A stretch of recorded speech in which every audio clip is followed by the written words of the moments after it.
الحمد لله نحمده ونستعينه ونستغفره ونؤمن به ونتوكل عليه ونعوذ بالله من شرور أنفسنا ومن سيئات أعمالنا من يهده الله فلا مضل له ومن يضلله فلا هادي له ونشهد أن لا إله إلا الله وأشهد أن محمدًا عبده ورسوله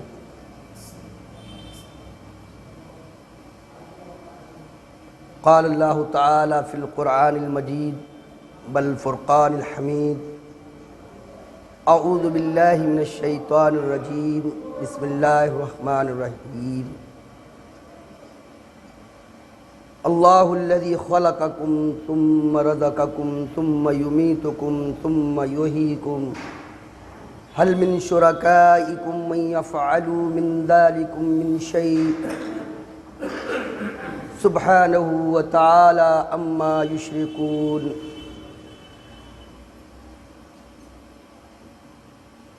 صدق اللہ العظیم۔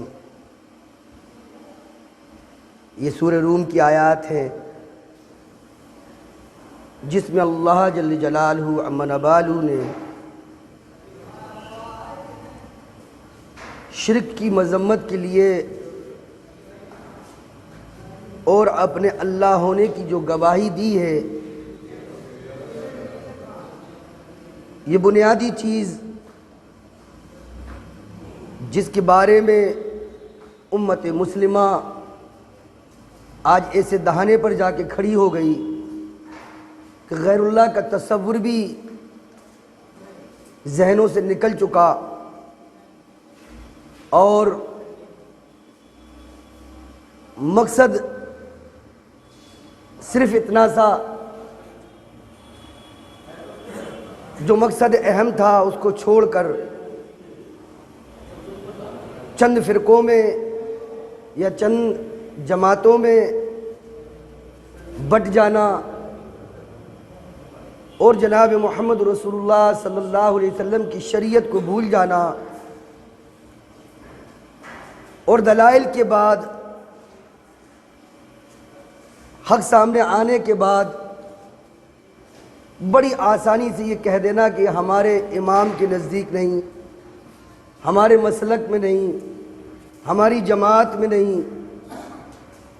یہ بات اللہ رب العزت کیا کل قیامت کے دن حجت نہیں بنے گی، بلکہ پکڑ کا باعث ہوگی۔ تو کہنے کا مطلب یہ ہے کہ اللہ رب العزت نے یہ سورہ روم کے اندر جو بات کہی، فرمایا اللہ الذی خلقکم۔ اب ہم اسٹیپ بائی اسٹیپ سمجھیں کہ ہم نے اللہ کے ساتھ جو غداری کی ہے، شرک اللہ سے غداری کا نام ہے، اللہ سے بغاوت کا نام ہے۔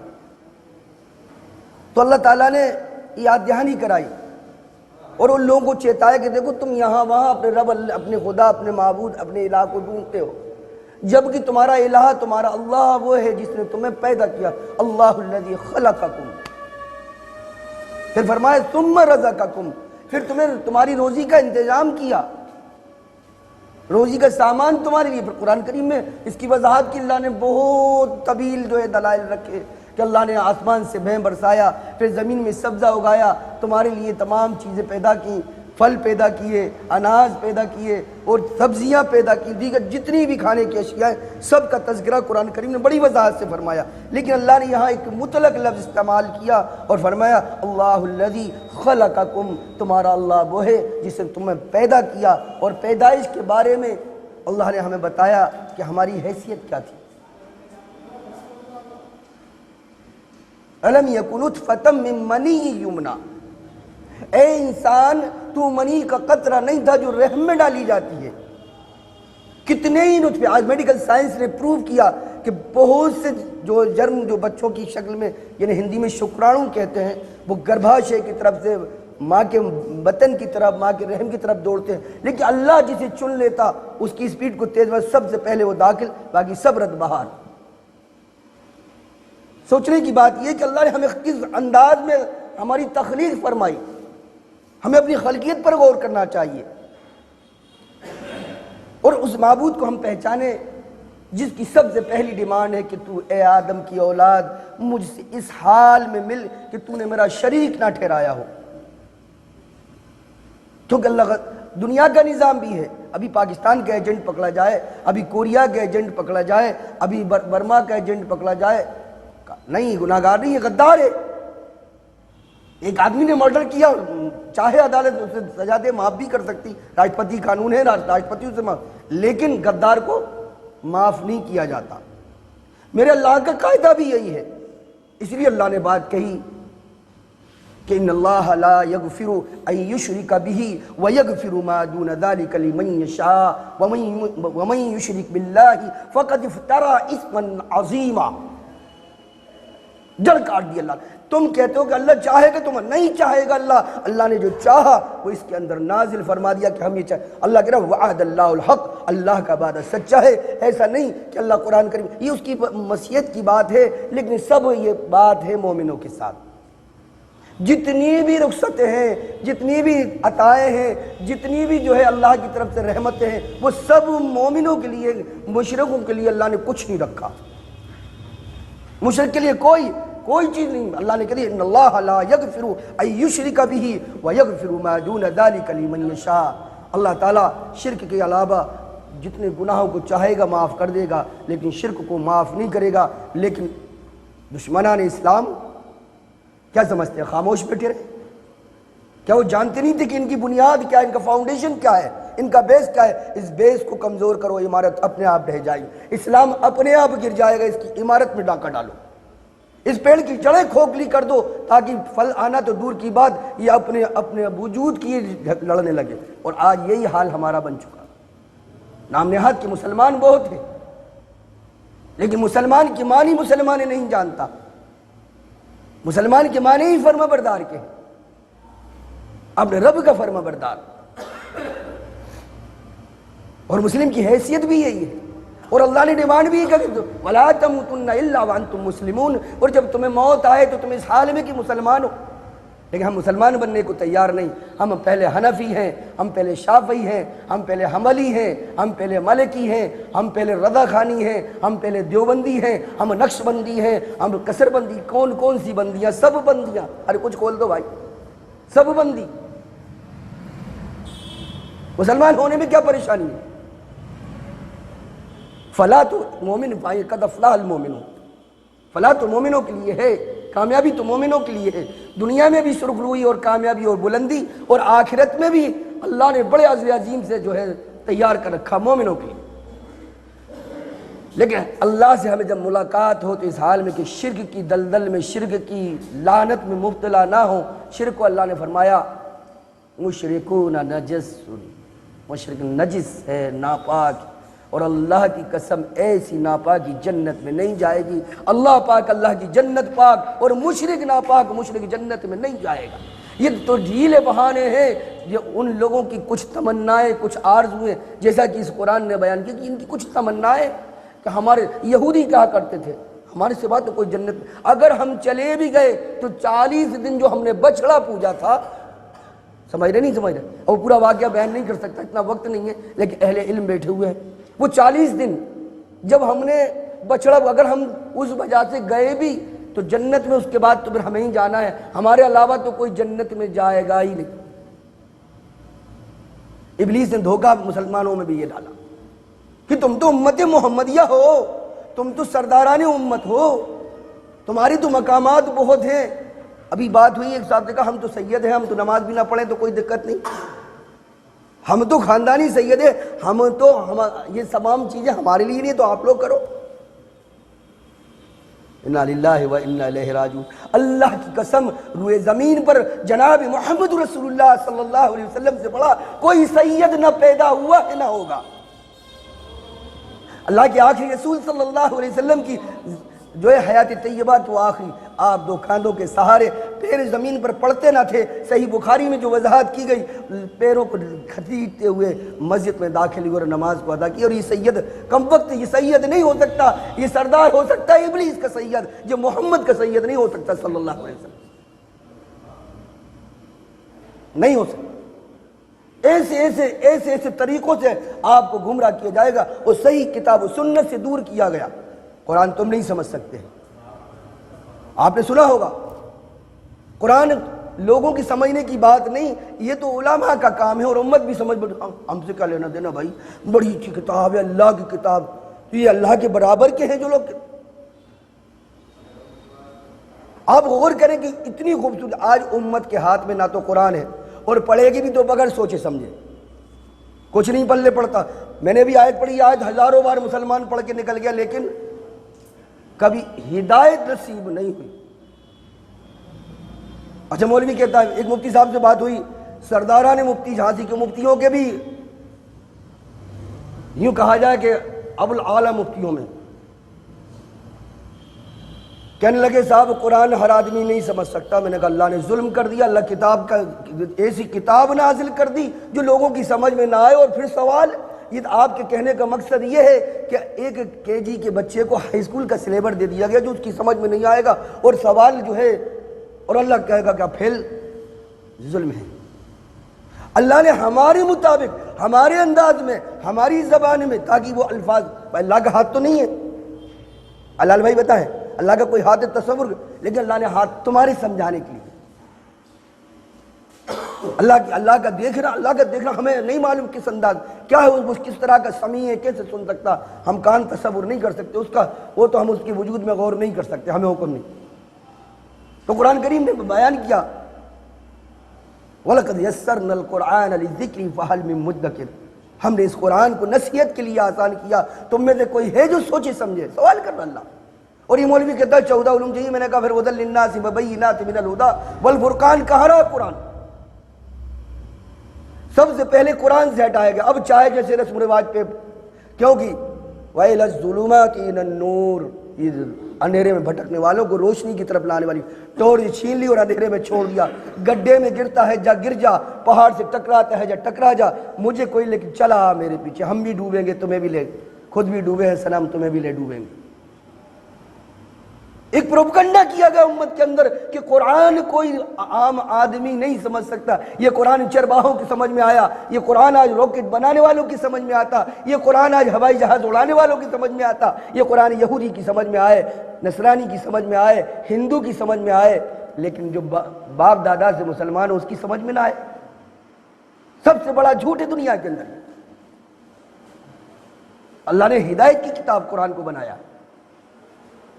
یہ کچھ فرما رہے تو ہدایت کی کتاب اللہ نے قرآن ہمیں دیا۔ اس کے بعد حدیث رسول اللہ صلی اللہ علیہ وسلم۔ اصل میں ہم نے جب ان چیزوں کے مرتبے کو سمجھا نہیں تو پھر ہمارے ساتھ ایکسیڈنٹ ہوا، ہم جو ہے ٹکراؤ کی جو ہے نوعیت پہ کھڑے ہو گئے، یہ بات کیسے، یہ بات کیسے، یہ بات کیسے۔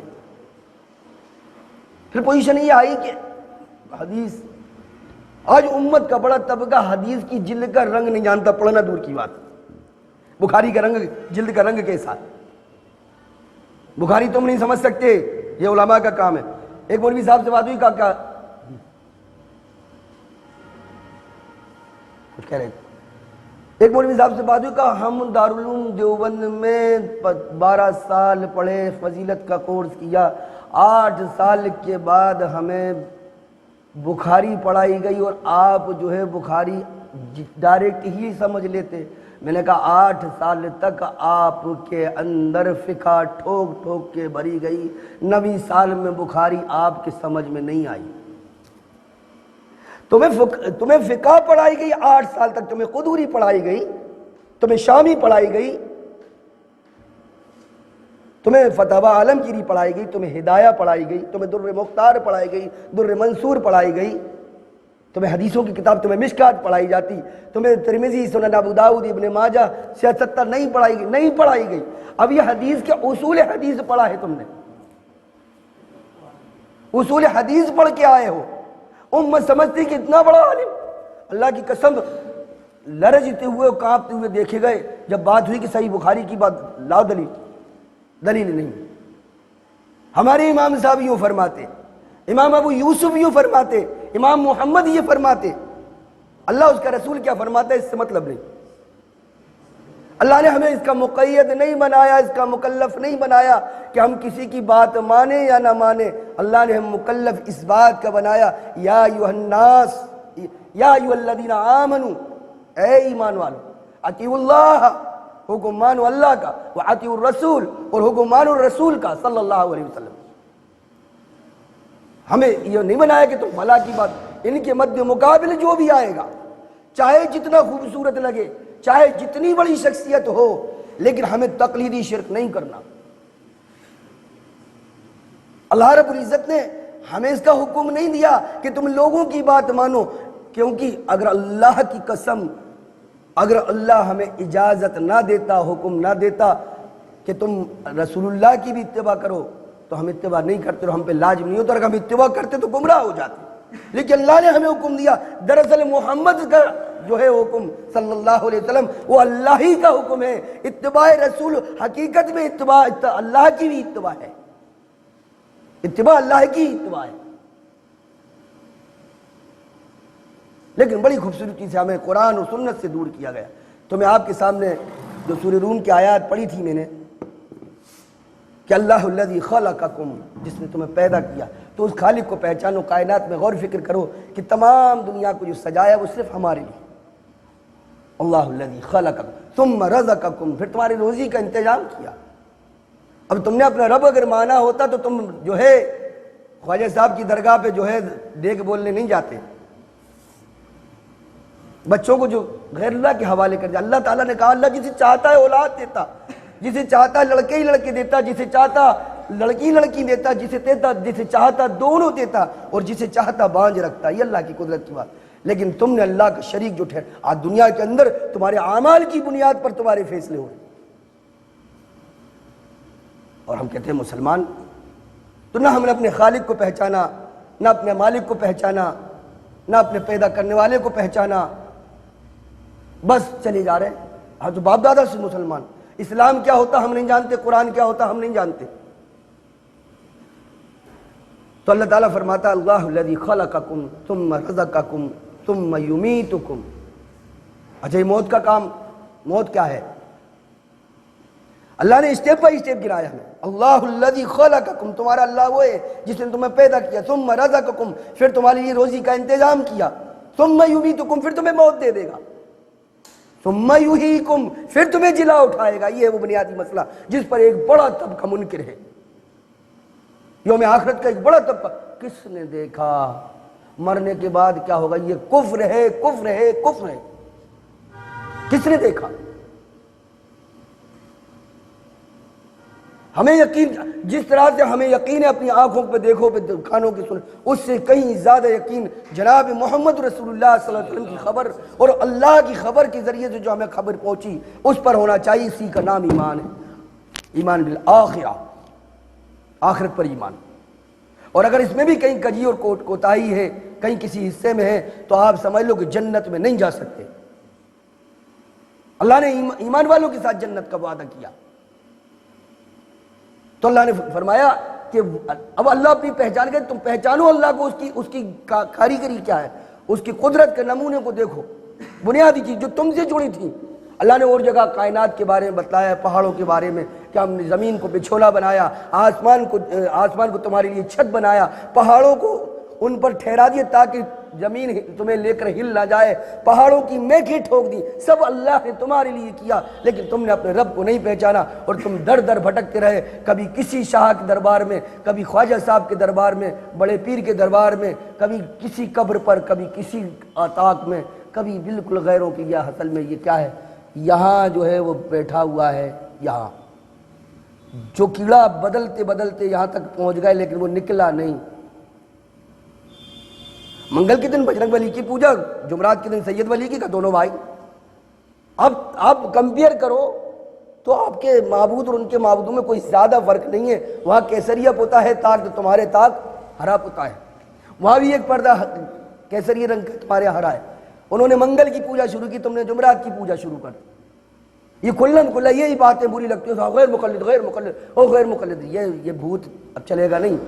الحمدللہ ثم الحمدللہ، محمد رسول اللہ صلی اللہ علیہ وسلم جو دین لے کر آئے، اللہ کی قسم اللہ قیامت کو نہیں بھیجے گا جب تک یہ پورا دین ہر کچے پکے مکان کے اندر داخل نہ ہو جائے، اللہ قیامت نہیں لائے گا۔ بس دعا یہ کرو کہ اللہ اس دین کا حصہ ہم بن جائیں، ہمارے ذریعے سے ایک آدمی بھی جو ہے راہ راست پر آ گیا، ہمارے لیے بڑی نعمت ہے۔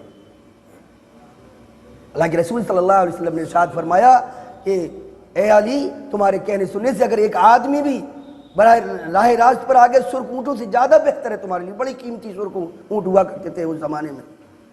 تو اللہ تعالیٰ کو ہم پہچانے، اس لیے اللہ نے کہا ہے اللہ الذی خلقکم، تمہارا رب وہ ہے جس نے تمہیں پیدا کیا، ثم رزقکم، تمہارے لیے روزی کا انتظام کیا، ثم یحییکم ثم یمیتکم، پھر تمہیں موت دے گا، پھر اس کے بعد جلا اٹھائے، ثم یمیتکم ثم یحییکم۔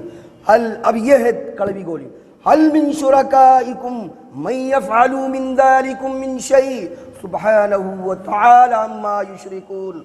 تو آؤ بلاؤ اللہ کے تمام شرکاء کو، یہ هل من شرکائکم من یفعل، تمام جن کو تم اللہ کا شریک ٹھہراتے ہو، چاہے وہ خواجہ کی شکل میں ہو۔ اب خواجہ کے معنی بھی میں کیا بیان کروں، بہت سے لوگوں کو بڑا عجیب لگے گا، فیروز اللغات اٹھا کے دیکھیں خواجہ کے معنی آپ کو ملیں گے کیا ہے۔ بہرحال جتنے بھی تم تصور کرتے، جو تمہارے ذہن و گمان سے گزرتے، جن کو تم اپنا حاجت رواں، اپنا مشکل کشا، اپنی پریشانیوں کا حل کرنے والا، اپنا کسی نہ معبود کہتے ہیں، نہیں ہم معبود نہیں کرنے والا تو اللہ، غیر مسلموں سے بات ہوتی ہے اللہ کی قسم ان کو کرنے والا وہی ہے، لیکن اوتار ہے، اوتار ہے، آئے بس روپ لے کے آ گیا، ان کی اپنی دلائل، ہمارے یہاں بھی ہے، ہمارے یہاں بھی یہ عقیدے ہیں، آپ کو نہیں معلوم کتابوں میں اندر کیا عقیدے ہیں۔ جناب محمد رسول اللہ صلی اللہ علیہ وسلم کے متعلق کھلم کھلا کہہ دوں ڈرتا نہیں، فضائل اعمال کے آخر میں جو الفاظ اشعار لکھیں مشرکانہ، کیا آپ غور کریں، اور انداز لفظ وہ استعمال کہ عام آدمی سمجھ نہ سکے۔ کیا لکھا ہے، آپ جن کے گھروں میں ہو جا کے پڑھنا، رہا جمال پر تیرے حجاب بشر، رہا جمال پر تیرے حجاب بشر، نہ جانا تجھے کسی نے اے جزے ستار۔ اور جب مناظرے ہوتے تو بریلویوں کو خوب کوسا ہوتے، تمہارے علماء نے لکھا کہ مدینے میں گھومتا رہا اللہ محمد بن کے، میم کا پردہ رہا، اور فلاں تمہارے شاعر نے یوں لکھا، اور خود کے قاسم نانوتبی نے لکھا کہ رہا جمال پر تیرے حجاب بشر، نہ جانا تجھے کسی نے اے جز ستار۔ یہ اللہ کا ستار کا جز قرار دے دیا محمد کو صلی اللہ علیہ وسلم، اور ان کے نزدیک کوئی شرک نہیں۔ اللہ کی قسم، ہم جناب محمد رسول اللہ صلی اللہ علیہ وسلم سے جو محبت کرتے، اپنے ماں باپ، اپنے بچوں، اب دنیا کی تمام چیزوں سے، لیکن ہم اللہ کے برابر کبھی کھڑا نہیں کر سکتے۔ ہمارا ایمان ہے کہ محمد عبدہ و رسولہ صلی اللہ علیہ وسلم اللہ کے بندے اور اس کے رسول ہیں، یہ ایمان ہے ہمارا۔ اگر عبدیت کا انکار کیا، میں نے ایک مولوی صاحب سے بات ہوئی، میں نے کہا کہ اگر آپ عبدیت کا انکار کر دیں گے تو نبوت کا انکار اپنے آپ ہو جائے گا، کیونکہ بندہ ہی رسول بن کے آیا۔ نور و بشر کے مسئلے بہت دیکھے ہوں گے آپ نے، یہ شرک کی قسمیں ہیں جو بتا رہا ہوں، بڑے خفی، بڑے پتہ ہی نہیں چلتے، امت کے اندر پال دیے، بڑے ہو کے بڑا ایک بوال بن گئے، لیکن چل رہا ہے بشر و نور کا مسئلہ۔ اگر کوئی شخص محمد رسول اللہ صلی اللہ علیہ وسلم کو نور تصور کرے کہ محمد صلی اللہ علیہ وسلم بشر نہیں بلکہ نور تھے، تو نبوت کا منکر آٹومیٹکلی ہو جائے گا، اسے انکار کرنے کی ضرورت نہیں، کیونکہ قرآن کریم نے جس انداز میں بشریت کی تعریف کی اور فرمایا کہ کوئی نبی ایسا نہیں جو ہم نے بشر میں سے نہ بھیجا، کوئی نبی بشر کے علاوہ دنیا میں نہیں آیا، نور میں سے کوئی نبی نہیں آیا، تو جو شخص محمد رسول اللہ صلی اللہ علیہ وسلم کی بشریت کا منکر ہو، نبوت کا منکر بھی ہوگا۔ نبی ہونے کے لیے بشر ہونا شرط، یہ اعتقاد کی خرابی ہے جو کہ یہ ہماری بیماری ہو سکتا ہے، بڑی بری بھی لگے ہمیں، لیکن برائی کی ضرورت اس پہ غور فکر کرے کہ اللہ نے انسان کے علاوہ تو نبی کسی کو بنایا ہی نہیں، جناتوں میں کوئی نبی نہیں، اور جو علیہ السلام فرشتوں کے ساتھ ملائکہ کے ساتھ لگتا ہے، وہ ایک دعائیہ کلمہ ہے جو جبریل علیہ السلام بھی کہہ دیتے، اس سے یہ ثابت، اور وہ نبی ہے لانے والا، پیغمبر پیغام کا لانے والا، وہ آسمان سے پیغام لے کے چلا، نبی تک اس کی ڈیوٹی، نبی تک اس نے پہنچایا، اس لیے وہ پیغمبر ہے، لیکن وہ بشریت میں شامل نہیں ہو سکتا کیونکہ وہ نور ہے۔ ابراہیم علیہ السلام کے پاس جب وہ فرشتے آئے تو نور تو کچھ کھاتے ہی پیتے نہیں، محمد صلی اللہ علیہ وسلم تو کھایا پیا کرتے تھے۔ قرآن نے بیان کیا کہ جب ابراہیم علیہ السلام بیٹھے اور انہوں نے دیکھا کہ مہمان آئے، انہوں نے جو ہے بکری کے بچے کو ذبح کیا اور سامنے پیش کر دیا، ان کا ہاتھ بڑھتا نہیں، ابراہیم ڈرنے لگے، کہا کیا بات ہے آپ کا ہاتھ نہیں بڑھتا؟ کہا ابراہیم ڈرو نہیں، ہم تو اللہ کی نوری مخلوق ہیں، ہمارے تو اندر کھانے پینے کے مادہ رکھے ہی نہیں اللہ نے، ہم تو قوم لوط کی طرف بھیجے گئے اور آپ کے لیے بشارت لے کے آئے، آپ کو ہی خوشخبری سنانے آئے، قوم لوط کی طرف عذاب لے کے بھیجے گئے بھیجنے کے لیے۔ تو نوری مخلوق کو کچھ کھاتا نہیں، اور محمد رسول اللہ صلی اللہ علیہ وسلم کھاتے بھی تھے، پیتے بھی تھے، چلتے بھی تھے، آپ نے بزنس بھی کیا، تجارت بھی کی، تمام کام جو ایک انسان کرتا ہے۔ اور میں نے پہلے کہہ دیا کہ نبی ہونے کے لیے بشر ہونا شرط ہے، جناتوں میں اللہ نے کوئی نبی نہیں بھیجا، یہ اعتقاد کی خرابی ہے۔ اچھا اب آ جاؤ وہ شرک جو پتہ ہی نہیں چلتا، کچھ لوگوں نے اس کی تصدیق شرک خفی سے کی، جیسا کہ صحیح مسلم میں ہے کہ اللہ کے رسول صلی اللہ علیہ وسلم ارشاد فرماتے من صلی یرائی فقد اشرکا ومن صام یرائی فقد اشرکا ومن تصدق یرائی فمن اشرکا۔ فرمایا رسول اکرم صلی اللہ علیہ وسلم نے کہ جس نے دکھاوے کے لیے نماز پڑھی اس نے شرک کیا۔ اب ہم لوگ کہیں گے کہ ہم لوگ کائے کو پڑھنے لگے دکھاوے کے لیے نماز، اذان کی منادی ہمارے کان میں پہنچی، ہم مسجد جا گئے، لوگوں نے دیکھا کہ نماز پڑھنے جا رہے ہیں، اس میں دکھاوا نہیں، اصل میں اس کی بات نیت کی۔ بخاری کے اندر جب آپ دیکھیں گے تو جو حدیث ہے انما الاعمال بالنیات، بنیاد یہی ہے کہ آپ کی نیت کیا ہے۔ اللہ عالم الصدور ہے، دل کے چھپے بھیدوں کو بھی جانتا ہے۔ آپ کا سجدہ 3 بار آپ سبحان ربی الاعلیٰ کہا کرتے تھے، لیکن دیکھا کسی کو پڑوس میں آ گیا اور آپ چاہیں کہ اس کی عظمت دل کے اندر بڑھ جائے تو 5 بار کر دیا، یہ 2 بار اس کے لیے ہوا، اس لیے یہ شرک ہے۔ اللہ کے رسول نے فرمایا صلی اللہ علیہ وسلم من صلی یرائی فقد اشرکا۔ قیام بہت چھوٹا تھا لیکن لمبا ہو گیا۔ ابھی نعت نا کل کوثر پڑھا کرتے تھے، اب جو ہے سورہ غاشیہ شروع کر دی، سامنے والے کو لگے بڑی لمبی نماز پڑھتا، بڑے خشوع اور خضوع سے نماز پڑھتا، اس کی نگاہ میں بڑھ جائے، یہی تیرا رب ہو گیا۔ اب یہ نماز جو بڑی، جو کچھ بڑا ہے یہ اس کے لیے ہوا، یہ اللہ کا شریک ٹھہرایا، اس لیے کہا من صلی یرائی فقد اشرکا۔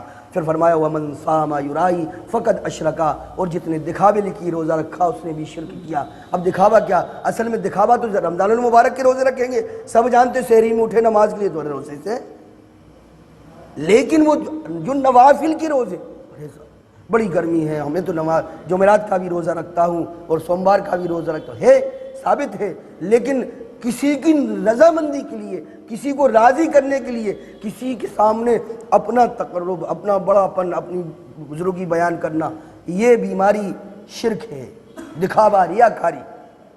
تو فرمایا ومن صام یرائی فقد اشرکا۔ پھر فرمایا ومن تصدق یرائی فمن اشرکا، اور جس نے دکھاوے کے لیے صدقہ کیا اس نے بھی شرک کیا۔ اب آپ کو عجیب سی بات لگی، قرآن کریم نے سرًا او علانیتاً دونوں کا بیان کیا۔ فلسفہ سمجھے، اس کی گہرائی کو سمجھے کیوں کہا گیا ہے۔ اصل میں پورا کا پورا معاملہ بخاری کی اس حدیث سے ثابت ہے کہ انما الاعمال بالنیات، تیرے عمل کا دار مدار تیری نیت کے اوپر ہے۔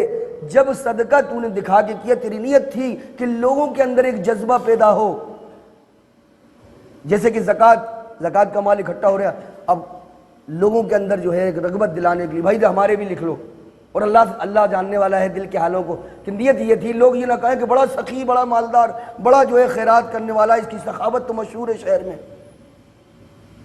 بلکہ لوگوں کے اندر جذبہ پیدا ہو جائے، یہ بھی دینے والے بن جائے، غریبوں کا صحیح حق ادا ہو جائے۔ تو یہ اعلان کر کے بھی، لیکن یہاں پر اصل میں بنیادی چیز یہی ہے کہ اپنی بزرگی، اپنی بڑائی، لوگ مجھے کیا کہیں، میرا کا یہی ہے وہ شرک۔ کیا ہوا بھائی؟ تو اللہ کے رسول صلی اللہ علیہ وسلم نے جو فرمایا کہ وَمَن تَصَدَّقَ يُرَائِ فَمَنْ أَشْرَكَ، جس نے دکھاوے کے لیے صدقہ کیا اس نے بھی شرک کیا۔ ایسی بیماریاں ہیں، وہ شرک تو ایسی بیماری ہے، اللہ کی قسم اسے ڈھونڈ ڈھونڈ کے نکالو۔ یہ کرونا وائرس ہی کچھ نہیں، یہ جان لے گا، لیکن شرک ایمان لے جاتا ہے، شرک ایمان لے جاتا ہے۔ ایمان کو بچا لو، اللہ کی قسم جان بچانے کی چیز نہیں ہے یہ تو، کل جانی اس کا تو وقت مقرر ہو، اللہ کی قسم ایمان میں شامل رکھو، وقت سے پہلے دنیا کا کوئی آدمی نہیں مر سکتا۔ اللہ نے جگہ، وقت اور موت کے طریقہ سب لکھ رکھا ہے لوح محفوظ میں، پاک کتاب میں۔ جان بچانے کی چیز نہیں ہے، بچانے کی چیز ایمان ہے، اور ایمان جب جگہ ایمان کے ڈاکو آپ کے اندر ہیں، آپ انہیں پہچان نہیں پاؤ گے۔ انہیں پہچاننے کی کوشش کرو کہ ڈاکو کون ہے جو ایمان پر ڈاکہ ڈالتا۔ پورے شہر میں ایک چرچا، صاحب ایک نیا یہودیوں کا فرقہ نکلا، ایک صاحب کہنے لگے ابو حنیفہ سے آپ کو دشمنی کیا تھی؟ میرے موضوع سے ہٹ کے بات ہے لیکن لوگوں کے سامنے آیا، میرے بزرگ بھی بیٹھے ہوئے ہیں اور ساتھی بھی تمام، کہ یہ ہتھ کنڈے کہاں سے کہاں تک لے جاتے۔ یہودیوں کے ایجنٹ ایک مولوی صاحب سے بات کرنے لگی، ابھی امام ابو حنیفہ سے آپ کو کیا دشمنی تھی؟ میں نے کہا دشمنی ہمیں نہیں تھی لیکن تمہارے بزرگوں کو دشمنی تھی، وہ امام چاروں کے چاروں ہمارے ہیں رحمت اللہ علیہ، چاروں امام ہمارے ہیں، سب اہل حدیث سے ثابت کروں گا انشاءاللہ۔ سب کا قول قرار یہ ہے کہ جو صحیح حدیث مل جائے تو میرے مسئلے کو دیوار سے دے مارو اور صحیح حدیث پر عمل کرو، یہی میرا مذہب ہے، یہی تو یہی ہمارا منہج ہے، صحیح حدیث کو مان لینا یہی ہمارا منہج ہے۔ ہم نے کہا دشمنی تو تم کو تھی کہ تم نے امت کو بتایا کہ ہم حنفی ہیں، یہ ابو الحسن عشری اور منصور ماتریدی کون ہے ذرا ہم کو بتلاؤ۔ اب ایک ان کے جو بیچ میں بیچارہ ہوتا ہے بیماری کہ ہمیں بھی کچھ لگے کہ ہم بھی جانکار، ہم بھی اہل علم، بیچ میں نے بیٹا تم ابھی پریشان، تم جانتے منصور ماتریدی کون ہے؟ ابو الحسن عشری کون ہے؟ بڑی خوبصورتی جو ہے انداز میں امت کو دو حصوں میں بانٹ دیا گیا، ابو الحسن عشریہ اور ماتریدیہ۔ یہ ریسرچ کرنے کے بعد ملے گا آپ کو کہ یہ بے ایمان لوگوں نے کہا کہ تم حنفی ہو، حنفی نہیں، یہ حنفیت کا لیبل دکھا کے تمہیں جو ہے عشریہ اور منصور ماتریدی جو ہے ماتریدیہ بنایا گیا، پتہ ہی نہیں چلا۔ میں نے کہا مولوی صاحب آپ بتائیے کہ امام ابو حنیفہ کے عقیدے سے تمہیں پریشانی کیا تھی؟ تمہارے علماء نے لکھا ہے کہ ہم عقیدہ لیتے ہیں، ہم فروع میں اتباع کرتے ہیں امام ابو حنیفہ کی، اور عقیدے میں ابو الحسن عشری اور منصور ماتریدی کی، اور امت کو بتایا نہیں آج تک کہ تم جو ہے ابو الحسن عشری کے ماننے والے اور منصور ماتریدی کے ماننے والے ہو۔ تو دشمنی تو ابو حنیفہ سے تم نے نکالی، ہم نے تو کوئی ان کے نام پر نیا دین نہیں گڑا، ہم تو کہتے ہیں قال اللہ تعالی وقال الرسول، اور صحابہ کیا کہتے ہیں؟ سمعنا واطعنا، ہم نے سنا اور اطاعت کر لی۔ ہم نہیں جانتے کہ زمین کے اندر جو ہے کیسے خزانے نکلیں گے، کیا اللہ کے رسول آپ نے جو بتایا ہم نے تو مان لیا۔ اچھا ایک بات اور بتا دوں، آنکھ میچ کر تسلیم کر لے کا نام جو ہے وہ ہے تقلید، ہندی میں کہتے ہیں اندھا انوشرن، کالا پیلا کچھ بھی کرو ہم نہیں دیکھتے، ہم تو پیچھے چلیں گے۔ یہ گائے بیل بکری گدھا گھوڑے کی صفت ہوا کرتی کہ لگام کسی کے ہاتھ میں دے دی، اب اسے خود نہیں معلوم کہ کسائی باڑے لے جایا جا رہا یا چاراگاہ لے جایا جا رہا، یہ پٹا جو ڈالا، ارے کلمہ پڑھا محمد رسول اللہ صلی اللہ علیہ وسلم کا، اشہد اللہ، تو گواہی دے، تو اس لائق نہیں کہ تو گواہی دے، تیری زبان جو ہے وہ مسلمان ہے، اندر تیرا اسلام نہیں پہنچا، تو گواہی دے تو اشہد اللہ الہ الا اللہ واشہد ان محمدن عبدہ ورسولہ، لیکن کہتا ہے کہ نہیں کلمہ رسول اللہ کا پڑھتا ہے اور اتباع کسی اور کی کرتا۔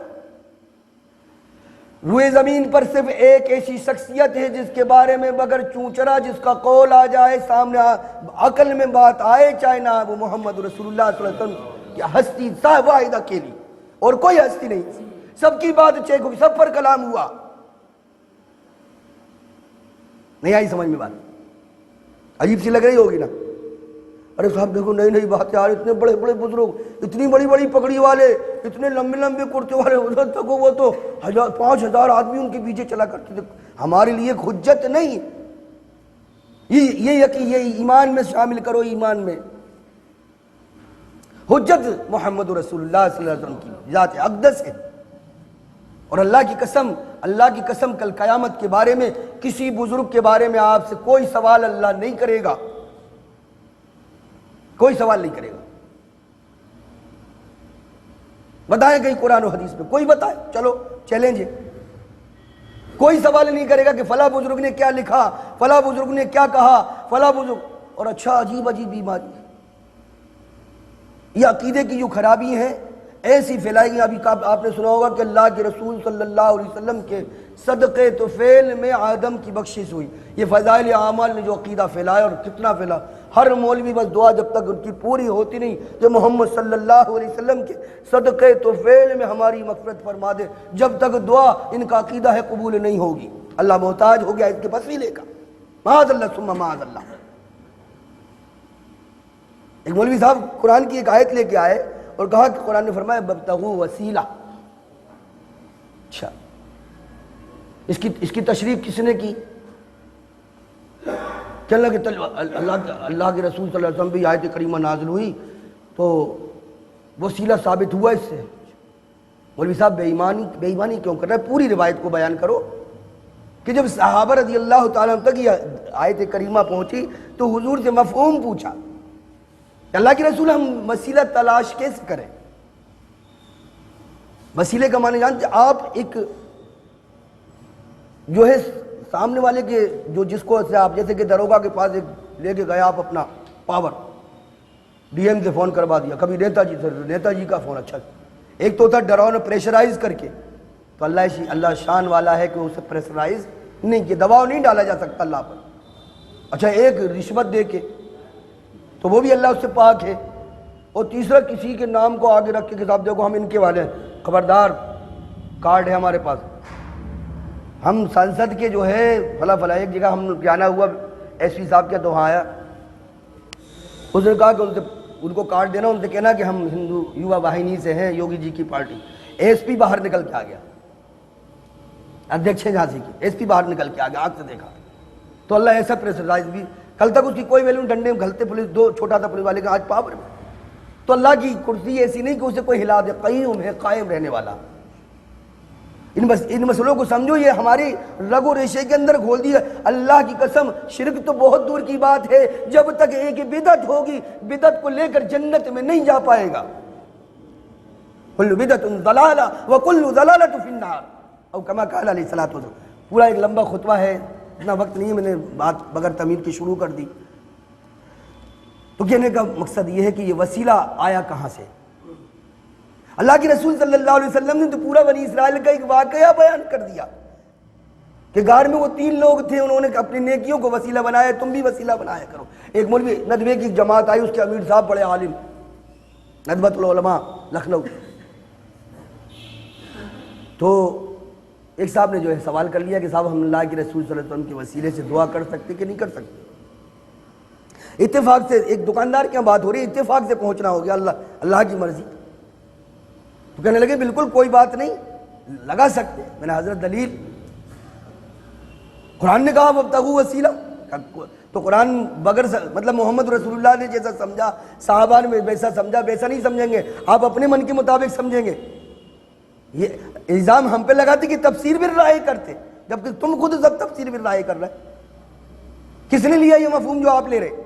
اب فوراً نہیں حدیث بھی ہے ایک، تم نے حدیث بتائے، نہیں کہ حدیث نہیں روایت ہے، میں نے روایت بتائے کہ سیدنا عمر فاروق رضی اللہ تعالیٰ عنہ دعا کرتے تھے کو کہتے تھے اللہ پاک جب اللہ کے رسول صلی اللہ علیہ وسلم ہم میں تھے تو ہم آپ کا وسیلہ لگا کہ آپ سے دعا کیا کرتے تھے، لیکن آج وہ نہیں ہے تو ہم آپ کے چچا کے بیٹے سیدنا عباس کا وسیلہ لگاتے ہیں، اللہ بارش کر دے۔ سند بیان کریں بیچاروں کو، کیسی ڈگریاں، انہیں سند نہیں معلوم، اس کی اسناد کیا ہے نہیں معلوم، کہاں ہے کیا کوئی سرا پتہ نہیں، روایت بیان کیا، اچھا چلو مان لیا، میں نے صحیح بھی روایت مان لیا اور آپ بھی صحیح مان لیں تھوڑی دیر کے لیے، سپوز کر لیں اگر صحیح ہے تو صحیح ہے۔ میں نے کہا اللہ، یہ صحابی حضرت عمر ابن خطاب رضی اللہ تعالیٰ عنہ کی اس روایت سے بھی یہ ثابت ہوتا کہ محمد رسول اللہ صلی اللہ علیہ وسلم کا وسیلہ اب ہم لوگ نہیں لگا سکتے، 1439 ہجری تھی وہ، کیونکہ سیدنا محمد رسول اللہ صلی اللہ علیہ وسلم کا وسیلہ حضرت عمر ابن خطاب نہیں لگا رہے، بلکہ وہ کہہ رہے ہم لگایا کرتے تھے اب آپ کے چچا کے بیٹے، تو آپ بھی کوئی زندہ آدمی کا وسیلہ لگا دو۔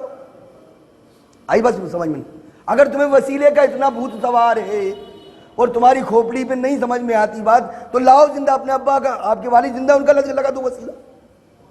آپ کی روایت جو آپ بیان کر رہے ہیں اس بیان سے ثابت ہے۔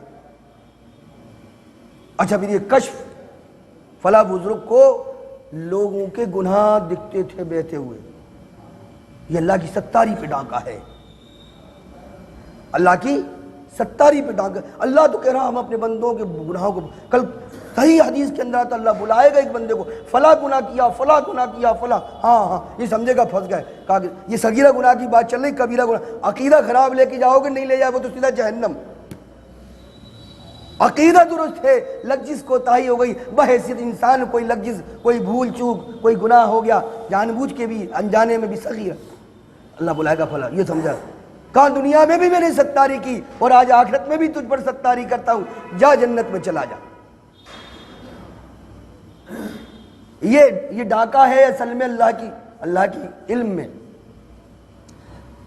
قرآن کریم کی اصطلاح میں القا کہتے ہیں، وحی کی یہ قسم ہے، یہ ڈائریکٹ نہیں کہہ پائے کہ ہمارے بزرگ کے اوپر وحی آتی، نہیں آئی سمجھ میں بات، ڈائریکٹ کہتے تو امت گمہ لے کے دوڑتی، بالکل میں اپنی بندیل کھنڈی بول دوں، حضرت کو ہو سکتا ہے عجیب سی لگے کہ یار کیسی اٹپٹی بات، دوڑ جاتی پوری امت، انہیں ہکا کے جنگلوں میں پہنچا دیتی کہ نبی پہ وحی آیا کرے۔ بھائی ساتھی سوئے نہیں، تھوڑا پانی ڈال لیں اپنے چہرے پہ اگر نیند آ رہی تو، بہت قیمتی بات چل رہی، کوئی مجمع جمع کرنا مقصد نہیں، توحید کی بات، اگر ایک بات بھی نکل گئی اور اگر وہ بیماری ہمارے اندر ہے تو ظاہر سی بات ہے کہ وہ بیماری ہمیں ساتھ اگر ہم لے گئے تو جنت میں نہیں جا سکتے۔ شرک کی ایک ایک قسم کو اندر سمجھ کے اپنے اندر سے نکالو، ایک ایک قسم، کوئی قسم رہ نہ جائے۔ میں کیا بیان کر رہا تھا؟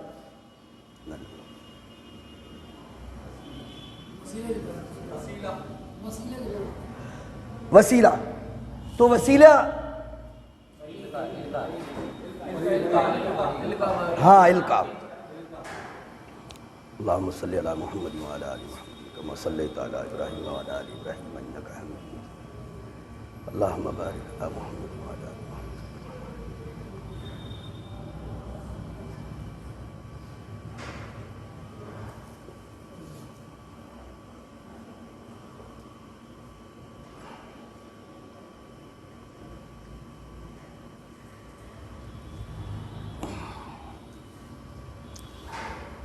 ہمارے بزرگ کو القا ہوتا، یہ وحی کی قسمیں یاد رکھو اور سمجھ لو اللہ نے سورہ بقرہ کے اندر ہی اس کا تذکرہ فرما دیا۔ اور ہمارے سب کے ابا، تمام انبیاء کے ابا سیدنا آدم علیہ السلام کے اوپر اللہ نے یہ وحی کی قسم کا بیان کیا اور فرمایا فَتَلَقَّ آدَمُ مِن رَبِّهِ كَلِمَاتٍ فَتَابَ عَلَيْهِ إِنَّهُ هُوَ التَّوَّابُ الرَّحِيمُ۔ اللہ نے القا کیا آدم کے اوپر کچھ کلمات، اب وسیلے کی بھی جڑ یہاں سے کٹے گی، قرآن عقیدہ سامنے آئے گا، قرآن نے کیا عقیدہ بنایا وسیلے کا وہ سمجھے آپ۔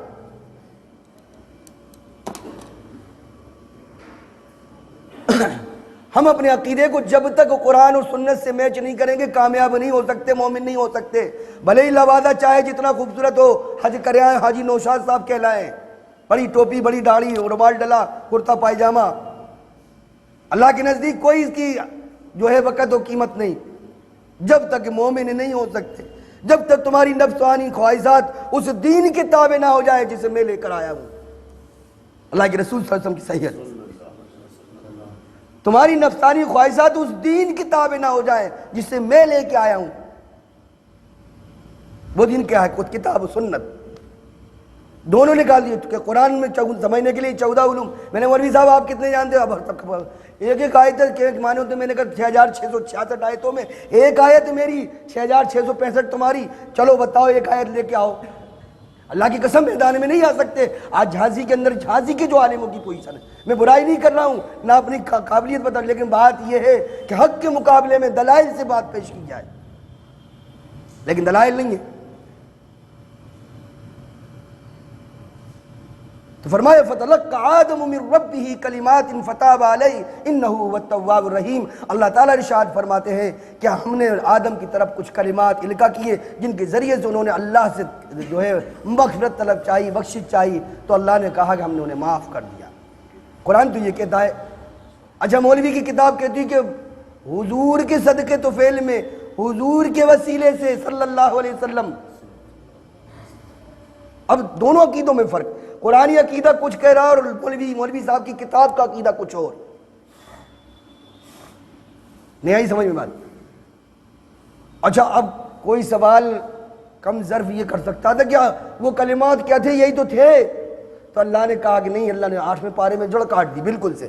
وہ کہا قال ربنا ظلمنا انفسنا وان لم تغفر لنا وترحمنا لنكونن من الخاسرین. اور کہا آدم نے اے میرے پروردگار, قال ربنا ظلمنا انفسنا, میں نے ظلم کیا اپنی جان پر, میں ظالم ہوں اللہ. وَإِن لَمْ تَغْفِرْ لَنَا, تو میں مغفرت چاہتا ہوں, وَتَرْحَمْنَا, اور تیرا رحم چاہتا ہوں, رحم کر دے. لَنَكُونَنَّ مِنَ الْخَاسِرِينَ, اے اللہ تو نے معاف نہیں کیا تو یقیناً میں گھاٹا اٹھانے والوں میں ہو جاؤں گا, خسارہ اٹھانے والوں میں ہو جاؤں گا. اللہ معاف کر دے. اللہ نے یہ عقیدہ پیش کیا. قرآنی عقیدہ یہ ہے.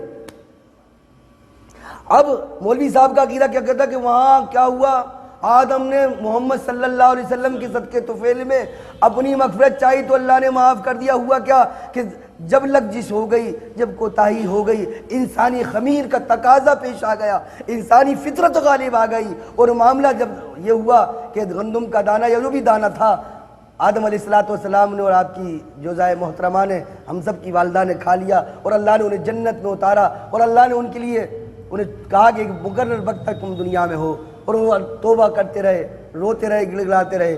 لیکن کیا ہوا, ایک ان کے دماغ میں بات آئی اور انہوں نے دعا کی, اے پروردگار ہمارے گناہوں کو معاف کر دے, اس ذات اقدس کی طفیل, اس کے صدقے طفیل جس کا نام تو نے اپنے نام نامی کے ساتھ جوڑا ہے, جو جناب محمد رسول اللہ صلی اللہ علیہ وسلم کا نام. جب آپ نے اس وسیلے سے دعا کی تو اللہ نے انہیں معاف کر دیا. اور پوچھا اے آدم تجھے بات معلوم کیسے ہوئی کہ یہ شخصیت محمد کون ہے؟ کہا اللہ جب تو نے میرے اندر روح ڈالی تو میں نے اسی وقت ایک سطر لکھی دیکھی عرش اعظم پر جس میں لکھا تھا لا الہ الا اللہ محمد رسول اللہ صلی اللہ علیہ وسلم. میں اسی وقت سمجھ گیا کہ کوئی بڑی ہستی ہے, اس لیے میرے ذہن میں آئی. تو کہا کہ اللہ نے معاف کر دیا. یہ گڑھا ہوا عقیدہ اس قرآن سے ڈائریکٹ جا کے ٹکرا گیا, اور امت کا بڑا طبقہ اسی میں ہلاک ہے. قرآن کے ساتھ بغاوت ہے ایسا عقیدہ رکھنا. نہیں آئی سمجھ میں بات؟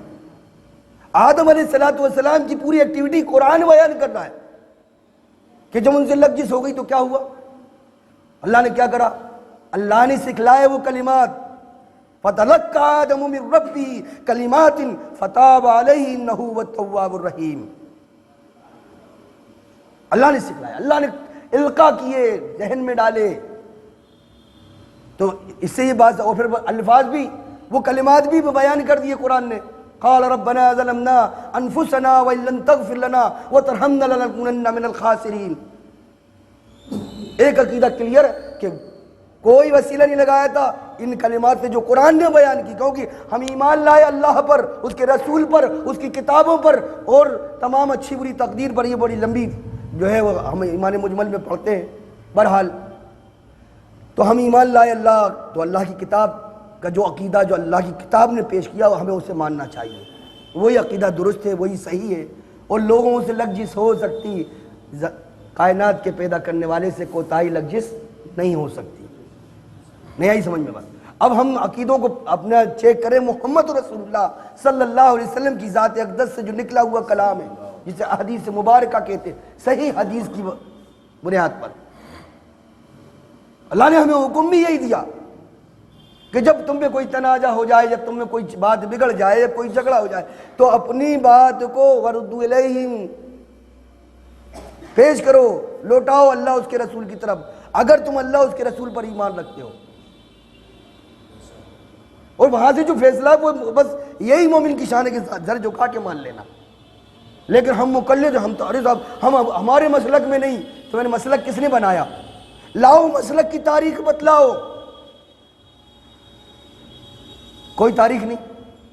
کس نے؟ امام الانبیاء کو تو محمد رسول اللہ صلی اللہ علیہ وسلم کو تو آپ کا تقرر, آپ کا انتخاب تو اللہ رب العزت نے کر دیا امام الانبیاء بنا کر معراج کی رات میں. صحیح بخاری میں پڑھو آپ, جسے اللہ نے امام الانبیاء بنایا ہو, تمہارے لیے اللہ نے امام بنایا ہو, تم اس امام کو چھوڑ کے کلمہ بھی اسی امام کا پڑھتے ہو, محمد الرسول اللہ صلی اللہ علیہ وسلم. ہم محمد کو اللہ کا رسول مانتے لیکن نہیں مانتے. قول زبان تمہاری محمد رسول اللہ کو رسول کہتی, لیکن تم نے رسول دل پردہ تم سے منوایا گئے, تمہیں خود بھی نہیں معلوم کہ تمہاری جو ہے لائن کہاں بدل دی گئی. اچھی مین لائن پہ جا رہے تھے, صراط مستقیم مین لائن, اور ایک دھیرے سے لائن بدلنے والے نے لائن بدلی, روٹ بدل گیا, یارڈ میں جا کے کھڑی ہو گئی گاڑی, پتہ ہی نہیں چلا. ہم تو پٹری دیکھتے رہے, تو پٹری تو وہی تھی, ویسی پٹری وہ لوہے کی دونوں ہوتی, لیکن پٹری تیری بدل گئی. کم وقت تجھے جھانک کے تو دیکھ لیتا کہ گاڑی کہاں جا رہی. اللہ کی قسم, فتنوں کا دور, فتنے کے دور میں اگر اب بھی کتاب و سنت کی سائے میں نہیں آؤ گے, پتہ نہیں کس دلدل میں جاگے ہو. کوئی گارنٹی نہیں کس دلدل میں چلے جاؤ, کہاں چلے جاؤ. اچھا, حدیث کا انکار بڑے خوبصورت انداز میں کہ یہ والی حدیث ہمارے امام نے نہیں لی, تو قرآن کی آیت بھی نہیں. اب قرآن کی آیت میں پھنس جاتے. اصل میں مہمان خصوصی بھی بیٹھے ہوئے ہیں, میری بات کا عنوان اس لیے ہوتا کہ یہ قرآن یہ اماموں میں نہیں بٹ پایا. کچھ چیزوں میں استدلال کی, اس سے مفہوم امام مجاہد نے یہ لیا, عبداللہ ابن عباس نے لیا, اور جو ہے ابن مسعود نے لیا. یہ بات الگ ہو سکتی تفسیر میں, لیکن ڈائریکٹ وہ پھنس جائیں گے کہیں نہ کہیں. حدیث میں کہتے ہیں صاحب اس حدیث کو چکر یہ کہ وہ موقع ہے اور یہ ہے. صحیح حدیث تو بس منہج ہمارا اہل حدیث کا منہج یہی ہے کہ کتاب و سنہ صحیح حدیث, وہی ہمارا مذہب, یہی تمام ائمہ محدثین کا مذہب ہے. صحیح عقیدہ, قرآن و سنت کے مطابق عقیدہ. اچھا, اب بات چل رہی تھی القاء پر.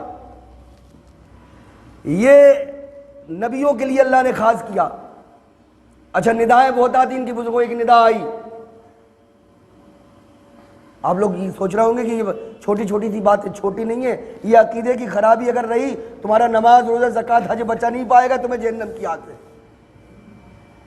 ان اللہ لا یغفر ان یشرک بہ ویغفر ما دون ذلک لمن یشاء.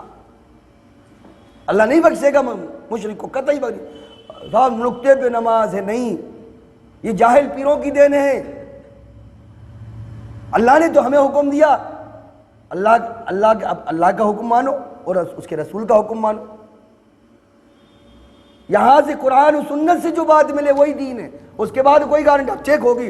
جس کہنے لگے صاحب علماء ٹھیک ہے, اچھی بات, تو کون سے علماء؟ سینہ کوٹنے والے کہنے لگے ہم سینہ صحابے سے کہہ سکتے کہ سینہ کوٹنے والا شیعہ جنت میں جائے گا اور یہ سنی جہنم میں جائیں گے. مولوی تقریر یا نور منزل میں کرنا. قرآن سے استدلال.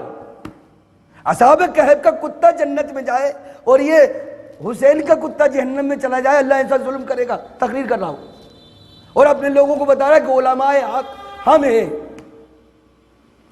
بریلوی عالم, اچھا ہم بزرگوں کی قبروں کو چوم نہیں سکتے, اسے شرک کہتے ہیں, یہ اہل خبیث. ان کی زبانوں پہ لگام نہیں ہے کہ یہ ضرب کہاں تک جاری. اللہ انہیں سمجھ دے.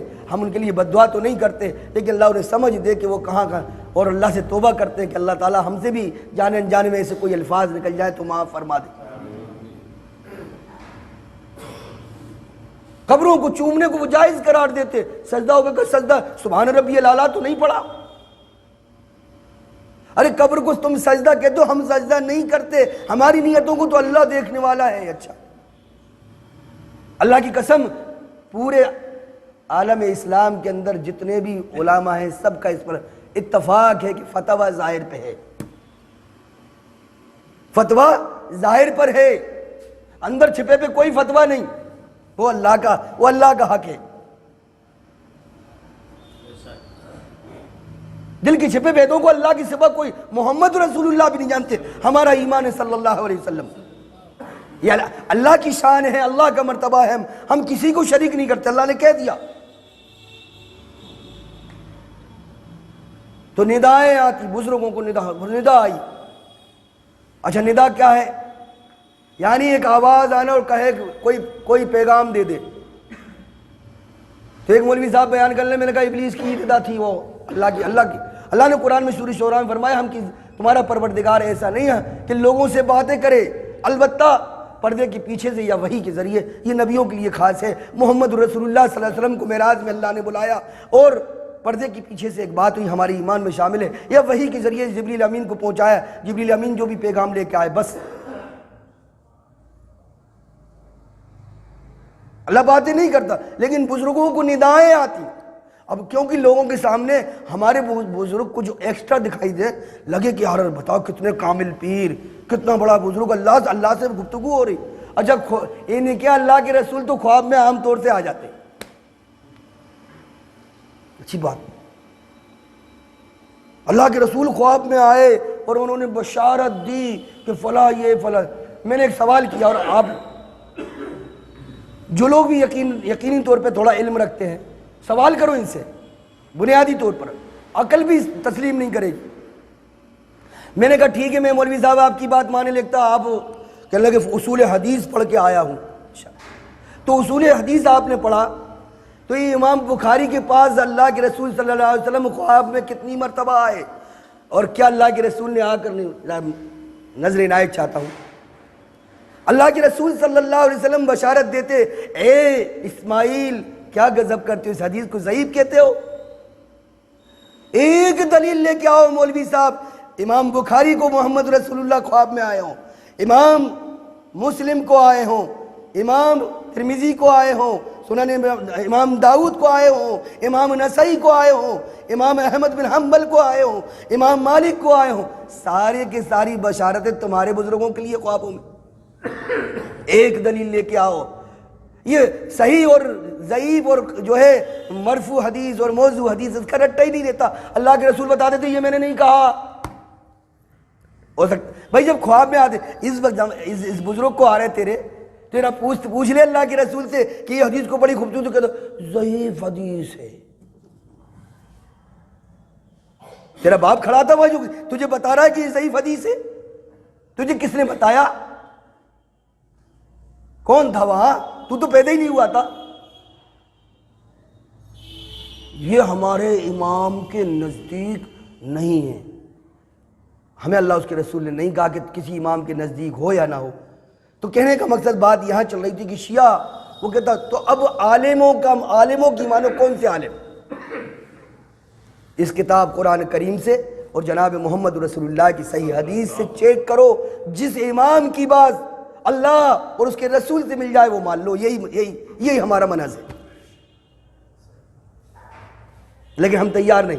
وہ جو معبود یہاں بیٹھا ہے تقلید کا معبود، اتنے بڑے مولانا، اتنے بڑے شیخ، اتنی بڑی کتاب لکھی، اور تمہارا مجمع چونچوں کا مربع 4 لوگ شہر کے اندر، تم اتنے بڑے بخاری سمجھنے والے، انہیں بخاری کا بخار ہے، انہیں فلاح۔ ٹھیک ہے، آج تم چرب زبانی سے آج اپنے مجمع کو لے کر بدنامیاں کر لوگے، کل قیامت کے دن اللہ تمہارا بھی فیصلہ کرے گا اور ہمارا بھی فیصلہ کرے گا۔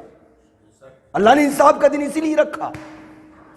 کوئی مظلوم اس دن پریشان ہونے کی ضرورت نہیں ہے۔ دنیا میں اگر ظلم ہوا، اللہ کے رسول صلی اللہ علیہ وسلم نے ڈانڈس بنائی، ڈھانڈس بنائی، ایک بکری سینگ والی بکری بغیر سینگ والی بکری کو اگر یہاں دنیا میں اسے تکلیف ہو تو قیامت کے دن اللہ بدلہ دلائے گا، وہ انصاف کا دن ہے۔ چاہے جتنا بڑا مولوی اپنی چرب زبانی سے یہ کہتا پھرے، لیکن نہیں، ہمارے لیے حجت نہیں، ہماری یہ حجت ہے کتاب و سنت، اللہ کی کتاب اور جناب محمد رسول اللہ صلی اللہ علیہ وسلم کا فرمان، ہم حجت اسے مانیں گے۔ چاہے دنیا کی بڑی سے بڑی طاقت ہمارے سامنے ہو، بڑی سے بڑی شخصیت ہمارے سامنے ہو، لیکن ہم اس بات کو قطعی نہیں، ہاں کوئی بڑا لبادہ پہن کے آئے گا اور کوئی بات کہے گا، اس سے چیک کریں گے صحیح بیٹھے گی سر آنکھوں پہ، کوئی اختلاف نہیں۔ ارے صحیح بخاری کے اندر تو جناب محمد رسول اللہ صلی اللہ علیہ وسلم نے ابلیس کی بات کی تائید کر دی کہ سب سے جھوٹا نے سب سے سچی بات کہی۔ یہ ہمارا منہج ہے، کہنے والا کوئی ہو، بات درست ہے، صحیح ہے، سر تسلیم خم کر کے ہم مان لیں گے۔ یہ مزاج ہونا چاہیے آپ کا۔ اور چاہے جتنی بڑی شخصیت ہو، چاہے جتنی بڑی نامور ہو، چاہے جتنے آداب و القاب سے اسے نوازا جاتا ہو، اگر اس کی بات اللہ کی کتاب یا محمد رسول اللہ صلی اللہ علیہ وسلم کے فرمان سے ٹکراتی ہے، قطعی نہیں مانیں گے، ہم قطعی نہیں مانیں گے۔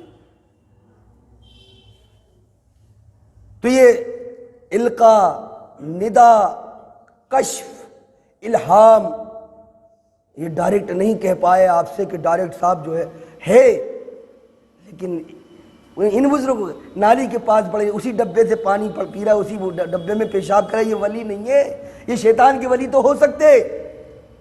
انہوں نے ولایت کی تصویر بدل دی، پاگل دیوانوں کو ولی سمجھ کے بیٹھ گئے،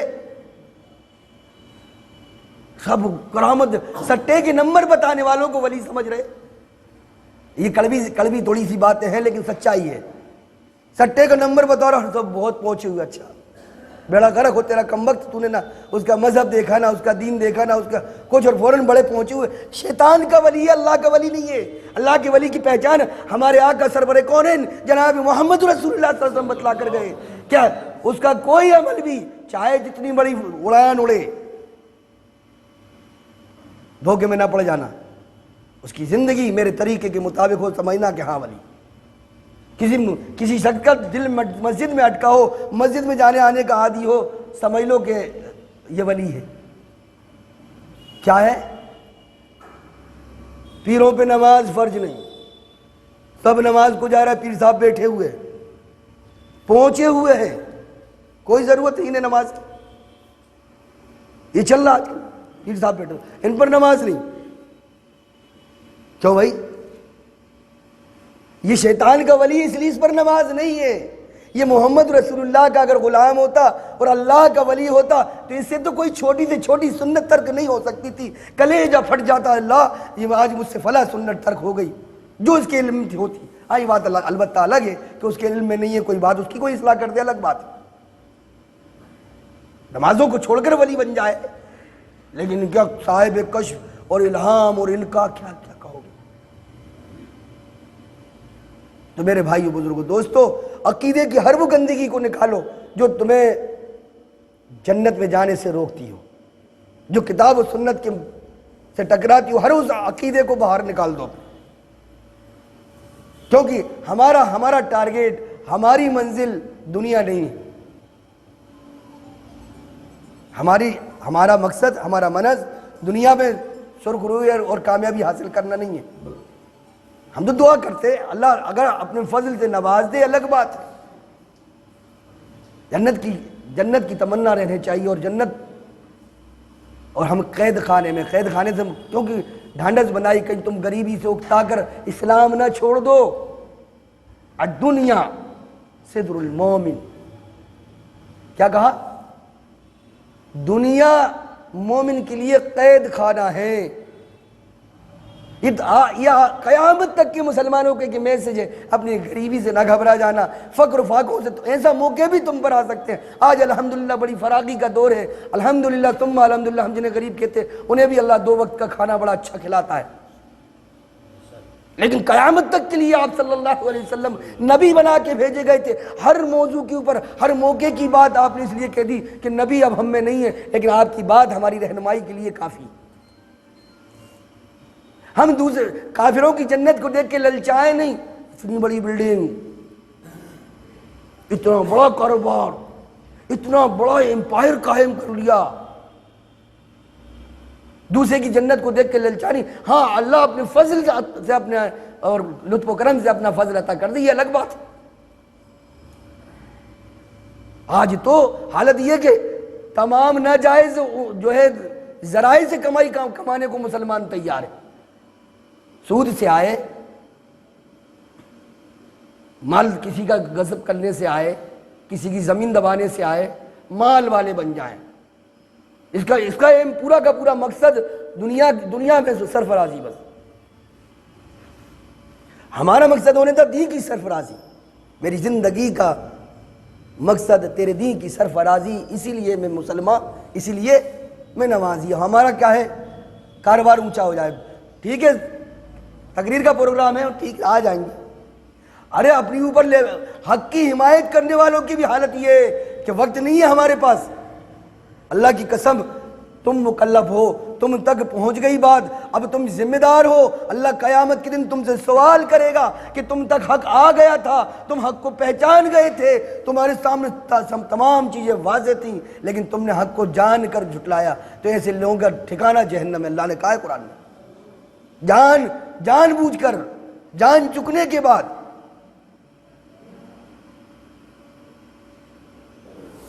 بات سمجھ میں آئی نہیں آئی؟ ہر وہ عقیدہ جو کتاب و سنت سے ٹکرا رہا ہو، اب ہم پتہ کیسے چلے گا؟ کیونکہ فرصت تو ہمیں کاروبار سے ہے ہی نہیں۔ امیر بننے کی جستجو، امیر بننے کی تمنا، کیسے امیر بن جائیں، کیسے کارخانے والے بن جائیں، ایک دکان ہے تو 4 ہو جائیں۔ یہ دنیا میں ایسے ڈوب گئے کہ بس۔ میں آپ کو رہبانیت کی دعوت نہیں دیتا کہ دنیا چھوڑ کے پہاڑ پہ بیٹھ جاؤ، نہیں، میرے نبی کی سنت یہ بھی نہیں۔ ہمیں تو سکھایا قرآن کریم نے، ربنا آتنا فی الدنیا حسنہ وفی الآخرۃ حسنہ وقنا عذاب النار۔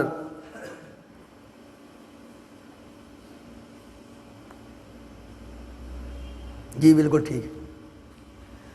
تو کہنے کا مقصد یہ ہے کہ یہ ندائیں اور یہ القاء، یہ تمام چیزیں بناوٹی، اللہ تعالیٰ باتیں نہیں کرتا۔ وحدت الوجود کے مسئلے پر ایک میرے استاد، میں نے حضرت کو بھی نام میرے استاد ہیں، آپ لوگ بھی جانتے، تو سلطانیہ مسجد میں نماز پڑھنے کا موقع آیا، کہنا کہ اس کھمبے میں سے آواز آئے اننی علی اللہ۔ تو نوشاد بھائی آپ کا کیا عقیدہ ہے؟ ہم نے کہا آپ ہمارے استاد ہیں، آپ ہی بتا دیں، آپ نے ہمیں الف با تا سا پڑھایا۔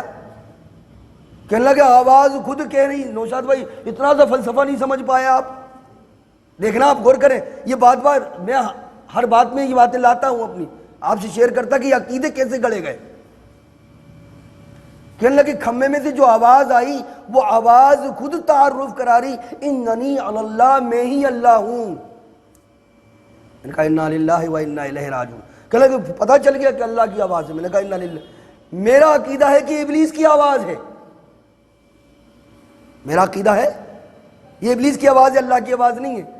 کیونکہ تمہارا جو وحدت الوجود کا مسئلہ ہے کہ پتھر میں، لوگوں میں، ہر جگہ خدا ہے، ہمارا عقیدہ وہ تو ثم استوى علی العرش، قرآن نے ہمیں بتایا کہ وہ تو عرش پہ مستوی ہوا، اس کی کرسی اپنی، جیسی اللہ جیسی بلند مرتبے کا اللہ، ویسی اس کی کرسی، ویسے اس کا مقام، ویسے اس کا عرش۔ تمہارا عقیدہ ہے کہ زمینوں میں اللہ ہر جگہ، جتنے کنکر اتنے شنکر، چاہے کہیں اٹھا کے مڑیا پوج لو۔ یہ تو اہل حنوت کا عقیدہ ہے۔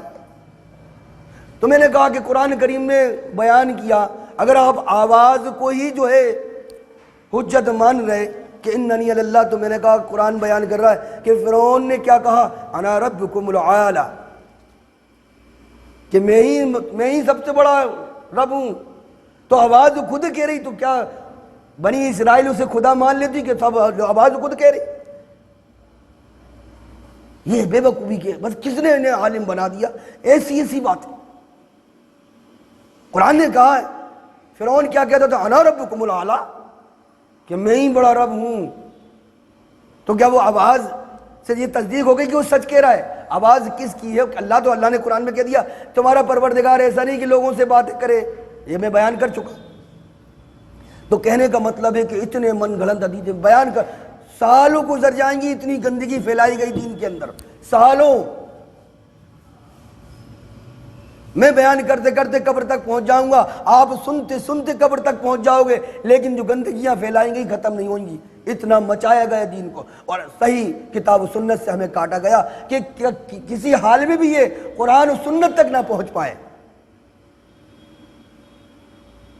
امت کو بڑی خوبصورتی سے جو ہے احادیث مبارکہ سے دور کیا، نہیں حدیث تو علماء کا کام ہے پڑھنا، اور بخاری تمہاری سمجھ ایسے۔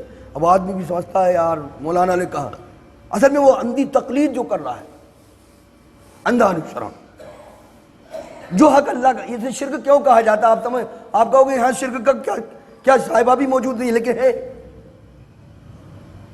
ہے یہ اللہ کی شان تھی کہ جب جو بھی بات قرآن کی وحی کے ذریعے محمد صلی اللہ علیہ وسلم پر آئی تو صحابہ نے یہ نہیں کہا کہ صاحب یہ کون کیسے آئی اور کیا موجود، نہیں کہا سمعنا و اطعنا، ہم نے سنا اور اطاعت کریں۔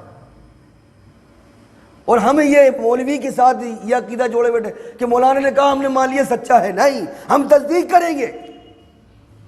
اب سینہ کونڈنے والا مولوی کہہ رہا ہم جنت میں جائیں گے، وہ قبر پر سجدہ کرنے کو کہہ رہا ہے کہ صاحب ہم نے سبحان ربی الاعلیٰ تھوڑی پڑھا۔ آؤ سیرت النبی صلی اللہ علیہ وسلم پر دیکھیں، آپ صلی اللہ علیہ وسلم کے پاس جو وفد ایران کی طرف گیا تھا، اور جب وہ واپس لوٹا تو کہا ہم شاہ ایران کو دیکھتے ہیں کہ اس کے ماننے والے اس کی رعایا اسے سجدہ کرتی ہے، تعظیمی سجدہ کرتی ہے۔ اے اللہ کے رسول صلی اللہ علیہ وسلم، آپ تو اللہ کے محبوب ہیں، آپ ہمارے آقا ہیں، ہم چاہتے ہیں کہ ہم آپ کو سجدہ کریں جیسا کہ وہ تعظیماً سجدہ اپنے جو ہے بادشاہ کو کرتے، ہم آپ کو تعظیمی سجدہ کریں۔ اللہ کے رسول صلی اللہ علیہ وسلم نے منع فرمایا، کہا کہ نہیں، سجدہ میری جو ہے شریعت میں حرام ہے، اور اگر سجدے کا میں حکم دیتا تو میں بیوی کو حکم دیتا کہ وہ اپنے شوہر کو سجدہ کرے۔ صحابہ یہ تو نہیں کہہ رہے تھے کہ ہم آپ کے سامنے سبحان ربی الاعلیٰ پڑھیں، ہم اپنی ہر عقیدے کو چیک کریں اللہ کے رسول صلی اللہ علیہ وسلم کی حدیث مبارکہ اور قرآن و سنت، قرآن سے۔ یہ کرنے کو تیار نہیں، اس لیے ایکسیڈنٹ ہو رہا ہے، اس لیے فرقے ہو گئے، یہ فرقے جو ہوئے اسی بنیاد پر ہوئے۔ جو جس مولوی کے پیچھے لگ گیا وہ اس کا نہیں آئی سمجھ میں بات۔ ہمارے یہاں جھانسی میں تو خاص طور سے یہی معاملہ ہوتا کہ بچہ بڑا ہوا مسلمانوں میں پیدا ہوا، یا وہ دیوبندیت میں جائے گا یا بریلویت میں، کہوں کہ پالے دو فٹ بال کی ٹیمیں میدان ایک، کبھی وہ یہاں سے گول مار رہا اور دونوں ایک دوسرے پہ خوب کہ یہ صاحب گستاخ رسول ہو بول۔ لیکن بڑی پلاننگ سے کام کیا گیا کہ بڑا بچہ ہو کے دونوں میں سے تیسری جگہ جائے گی نہیں، اور گھوم پھر کے آ کے بنے گا حنفی۔ شاخ حنفیت کی دونوں ہیں، مقلد دونوں کے دونوں امام ابو حنیفہ کے ہیں، اور یوں کہے کہ یہ دھوکہ ہے بلکہ امام ابو حنیفہ کے مقلد نہیں، یہ مقلد ہیں ابو الحسن عشری اور منصور ماتریدی کے۔ یہ آپ کو دھوکہ دیا گیا کہ ہم حنفی ہیں، یہ حنفی قطعی نہیں ہے۔ اگر یہ حنفی ہوتے تو فروع میں بھی اتباع کرتے امام ابو حنیفہ کی، اور عقیدے میں بھی اتباع کرتے امام ابو حنیفہ کی، لیکن بڑی خوبصورتی سے انہوں نے ڈنڈی ماری امت کے اوپر ڈھا کر۔ آپ کو بڑی عجیب سی بات لگ رہی ہوگی، آپ سوال کرو کہ بغیر تقلید کے بھی کوئی جنت میں جائے گا؟ مولانا نہیں جائے گا، کہیں نہیں چلا جائے گا۔ اچھا یہ مقلد کب ہوئے؟ ایک بڑی تاریخ ہے، صحابہ کا معاملہ، یہ پوری کی پوری جماعت خیر القرون کہا گیا جسے، پورا کا پورا خیر القرون، خیر الناس قرنی ثم الذین یلونہم ثم الذین یلونہم۔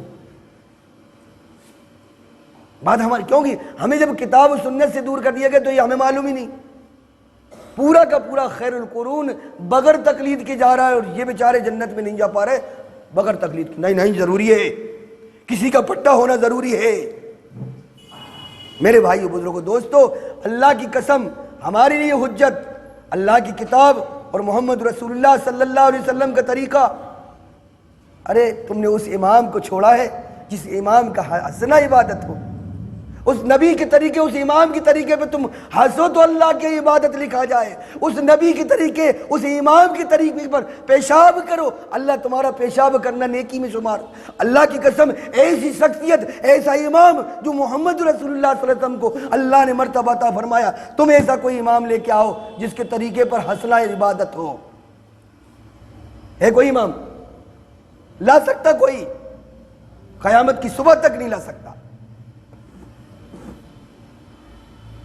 میں نے مولوی صاحب سے پوچھا امام ابو حنیفہ کے طریقے پر اگر کوئی پیشاب کرے دین بنے گا؟ کہ لگے نہیں، امام ابو حنیفہ رحمۃ اللہ علیہ کے نام پر کوئی آپ کے طریقے پر چال چلے، چلنا، ہر ادا میرے محبوب کی الگ صلی اللہ علیہ وسلم، نبی کا چلنا عبادت۔ میرے نبی کیسے چلا کرتے؟ ایک صحابی ہنس کے بتا رہا ہے، کب پوچھتے نہیں ہنستے کیوں؟ میرے نبی ایسے ہنسے تھے اس بات کو بیان کرنے میں۔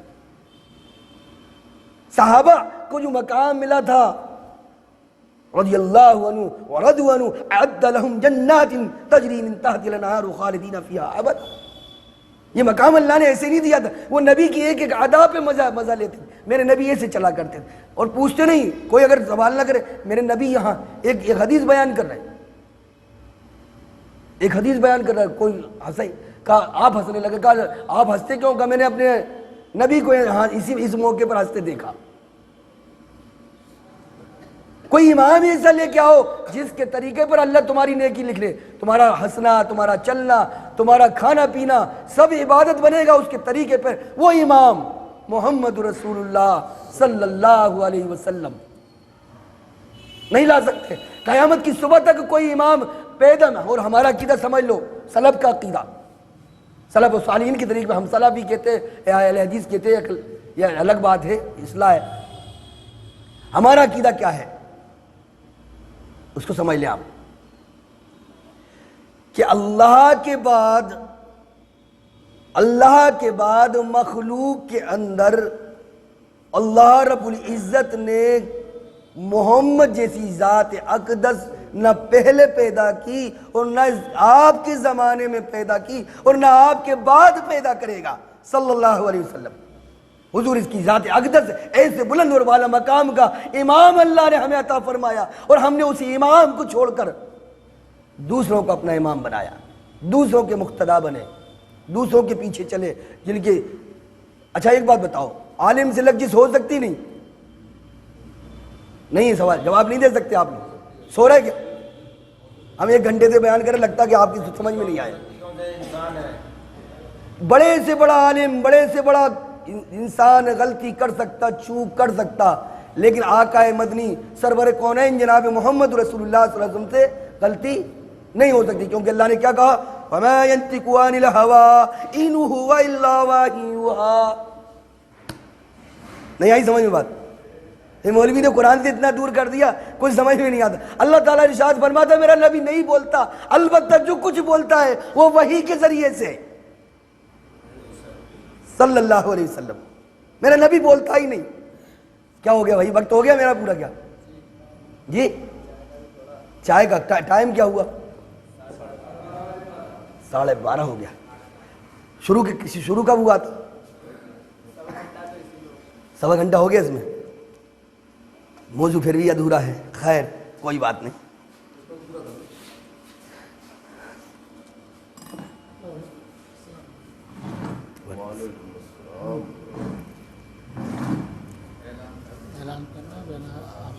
آئی کہ انشاءاللہ میری بات کے بعد چائے کا نظم کیا گیا، انتظام کیا گیا، اور اس کے بعد حضرت کا بیان ہوگا، اور بیان کے بعد انشاءاللہ کھانے کا نظم ہے، اور اس کے بعد پھر جو ہے رخصتی، اور جو لوگ بیٹھنا چاہیں اس کے بعد سوال جواب کا سیشن بھی ہم لوگ رکھیں گے، حضرت سے سوال جواب۔ جی نماز یہی ہوگی انشاءاللہ، ہاں وہ تو ہم لوگ کا مشورے میں طے ہے، نماز بھی ہوگی۔ نماز کے بعد، ظہر کی نماز کے بعد سوال جواب کا سیشن ہے۔ کھانا ایک دم لاسٹ میں۔ اچھا ہاں کھانا ایک دم لاسٹ میں، نہیں پھر وہ ذہن بڑھ جائے گا ادھر ادھر۔ ٹھیک ہے، نہیں کھانا سب سے بعد میں رہے گا، سوال جواب سیشن کے بعد کھانا، ٹھیک ہے انشاءاللہ۔ شام کے جسٹ بعد نماز کے بعد سوال جواب۔ جی سوال جواب کے بعد کچھ اور بات؟ ٹھیک ہے، بعد میں شروع کروں تو عرض یہ کر رہا تھا کہ اللہ جل جلالہ عما بالو نے ہمیں ایک مکمل شریعت دی، اور وہ شریعت کامل ہے۔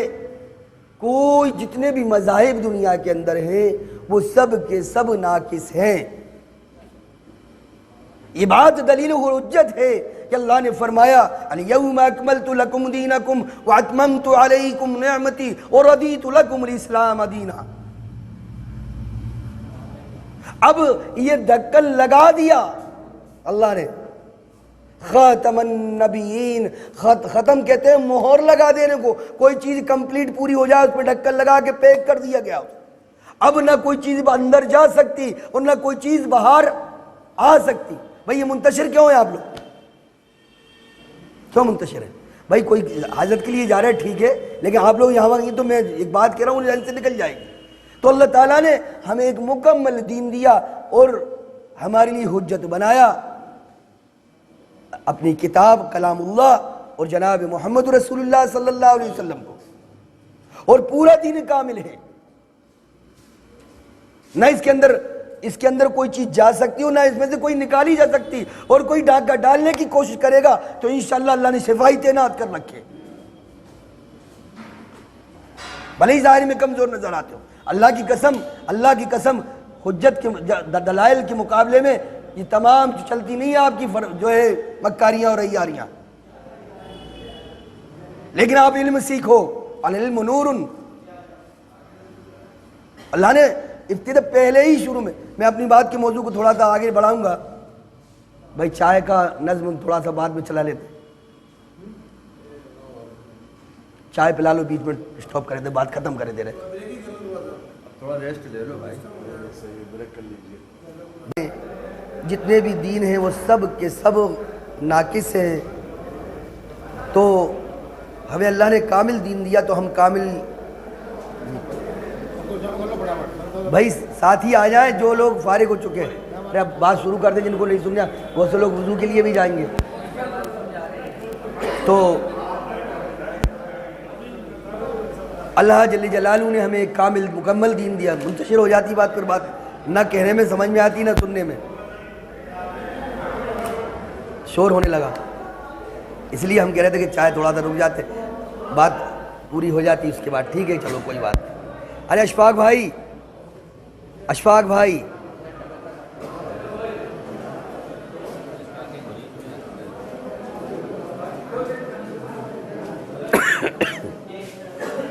میں اپنی بات کو سمیٹتے ہوئے بات ختم کیے دیتا. آپ لوگ نہیں سننا چاہ رہے کوئی بات. جو لوگ موجود ہیں جو وضو جا رہے ہیں وہ کر لیں. کنیکشن کیا ہو گیا؟ گڑبڑ ہو گیا؟ 1:45. ارے یار وہ پھر کیوں بھائی صاحب نماز کے بعد حضرت کا بیان ہوگا. آپ سمجھ نہیں رہے بات یہ طے ہو گئی. مشورہ حضرت نے دیا کہ نماز کے بعد بیان کریں گے حضرت، اور اس کے بعد سوال جواب سیشن اور پھر کھانا. ٹھیک ہے ابھی میں بیان انشاءاللہ ختم کی دیتا ہوں، اس کے بعد نماز ادا کریں گے ظہر.